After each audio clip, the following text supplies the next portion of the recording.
I'm here right now to just personally tell you na I'm sorry for offending you.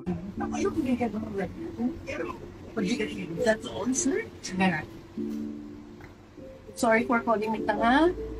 Well, in that investigation, ikaw naman sabi na Sorry for giving me an option to either get detained or... actually a blanket statement on just saying it is a public.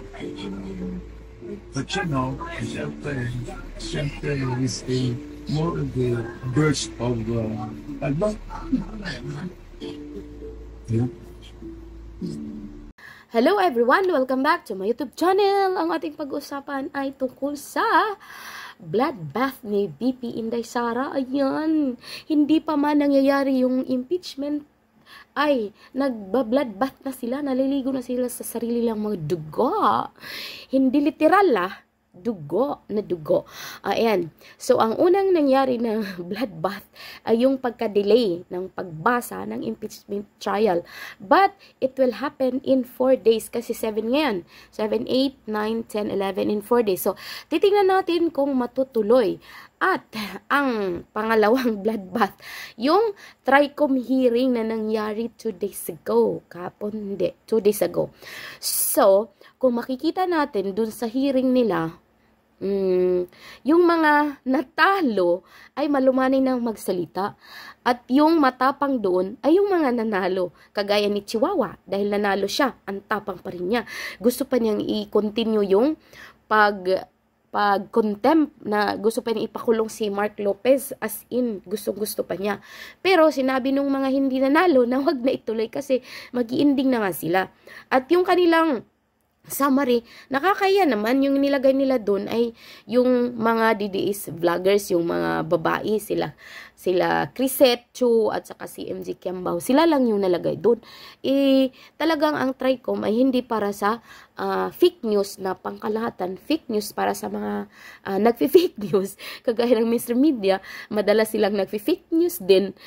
At talagang tinarget at yung mga DDS girls or DDS vloggers. So, buti na lang yung iba na hindi nagpunta doon, kagaya nila Hugalbot, hindi nagpunta. Kagaya ni Tio Moreno, hindi nagpunta.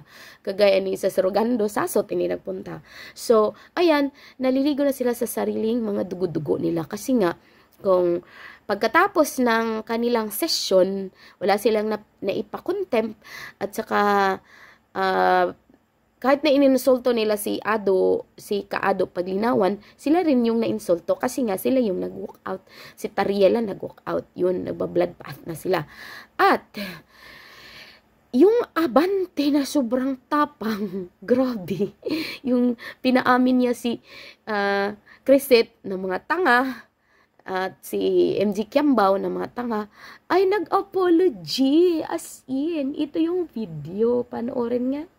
Nang mapanood niyo ang video, tingnan naman natin yung abante na napakatapang at saka mahilig ng contempt.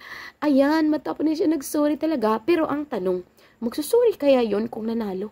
Kung lahat sila ba nandun sa TRICOM na yun ng members, matapang pa rin ba kaya? Mag-a-apology kaya yun? Maging bait-baitan kaya? Panoorin nga natin. Itong si Dan Fernandez, as in talaga, gumawa pa talaga siya ng video na ikakasira nung dalawa. Grabe sila. Panoorin na nga natin to. We are normal people na nagreklamo lang. I'm here right now to just personally tell you na I'm sorry for offending you. Uy, minasamasahi pa. Naku, para namang nangaharas. Okay. So, ayan, nagsuri siya. Kasi siya naman yung talagang tumira sa dalawa. Kasi siya yung target ng dalawa din. At saka, buti na lang si Joey Cruz ay lumaban talaga siya during sa time na siya naman yung ginikisa. Yun, kasi nakapaghanda. Ang dalawang to kasi hindi sila nakapaghanda. So, yan, yung another bloodbath na nangyayari sa kanila. At, ito pa, ang ngayon lang, grabe, 27 minutes ago, ito talaga, sabi. A blatant breach. The National Unity Party has expelled Deputy Speaker and Cebu Representative Duke Frasco for refusing to support Speaker Martin Romualdez' bid to retain his post in the next Congress. Ayan na. Di ba si Frasco, yun yung kamag-anak, tawag nito, son-in-law ba yun ni Gwen Garcia, yung natalo pagka-governor sa Cebu? Tinalo ni Pambari 4, buti nga. So, itong si Frasco, grabe yung kanyang pagsalita noon na pumirma siya sa impeachment ni VP Sara. It's because hindi daw tinulungan yung asawa niya doon sa kanyang ads about sa tourism ng Pilipinas. To love the Philippines. Paano kasi binago pa, meron namang wow Philippines, only in the Philippines, wow, ganun. So, ayan, unti-unti na silang tumitiwalag. Pero ang tanong ngayon, kapit na kapit talaga itong si Crocodile dahil nandyan pa naman, presidente pa yung kanyang pinsan. So, ang tanong, kung mananatili siya bilang Speaker of the House, na meron siyang spokesperson na si Attorney Abante, na anak ni Benny Abante, yung nagsorry kay MJ, na nagsorry siya, yung anak niya sabi na ay hindi daw sa pilitan yung hindi sa pilitan yung pagperma daw ng suporta. Kung hindi sa pilitan, bakit siya tinanggal sa National Unity Party or NUP? Hala nga, sige nga. Yan. Basahin nga natin. Dili na ni nato dawaton ha. Well, oo, kasi sino pa tatanggap, kasi si BP Sara ayaw na din yun. O ito, tagam, di pa na nakamata na tingali ni nga giun sa pagkaparot sa iyang mother-in-law. Amo di ay son-in-law di ay siya. Ubos na kasi ayuda ng mga congressman.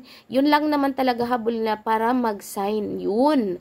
Tas dito, back to Sara na ulit. Talo ha, ubos na kasi akap. Ang tanong dyan, kung tatanggapin kayo ni BP Sara. Spokesperson Abante, akala ko ba walang pilitan? Yun ang sinabi ko. Kasi sinabi ng spokesperson na si Attorney Abante na walang sa pilitan. Kung walang sa pilitan, ang tanong bakit tinanggal? Yun. Daming adik support ni Tambay na mga congressman. Malaki ang pinagbago sa panahon, vangag. Ang dating tumini ngayon, vangag na. Tama. Deserve niya yan kasi tumaas na ang pride. O, sino bang ma-pride? Diba? Ito, sabi, mga DDS, mga angat at bobo. Sino bobo? Kayo ang bobo. Kasi ngayon, hindi pa nga nag-umpisa yung impeachment, naliligo na kayo sa yung sariling dugo. Ayan. Pag ayaw, tanggal agad, wala nang isang salita. Ito, sabi dito, look what happened to Senator-elect Marcoleta when he was still congressman. Hindi siya kumampi kay Romualdez. Ano ginawa sa kanya? Tinanggal siya lahat ng committee. Wala siyang nagawang mali o kasalanan. Totoo. Maybe ang kasalanan niya, hindi siya nakiayon sa maling ginagawa ng mga congressmen na mga tuta ni Tamba. Tama ba yun? Yes, tama. So ngayon, kung hindi ka makikisa, ay tatanggalin ka. So, titingnan natin sa mga susunod kung sino pa yung makikisali sa bloodbath ni BP Inday Sara kasi gustong-gusto niya magtas.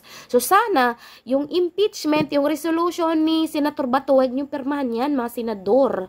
Huwag kayong, kasi gusto natin makita na matuloy yung impeachment para magkaalaman na kung sino ba talagang mga piatos, sino ba talaga gumamit ng 125 million in 11 days or 9 days na binaba ni Attorney Luestro, at kung sino ba talaga ang nagpadami kasi 125 million at yung iba sinasabi na 600 plus million daw yung ginastos. Tingnan natin yan kung ano ang mangyayari. So abangan ang mga susunod mga pangyayari kung sino-sino pa yung maliligo sa sarili nilang dugo. So yun lang, maraming salamat at bye-bye. Spent all my life holding all of it closely. I played it innocent, a feel of discontent. I'm finally facing it all, fearless.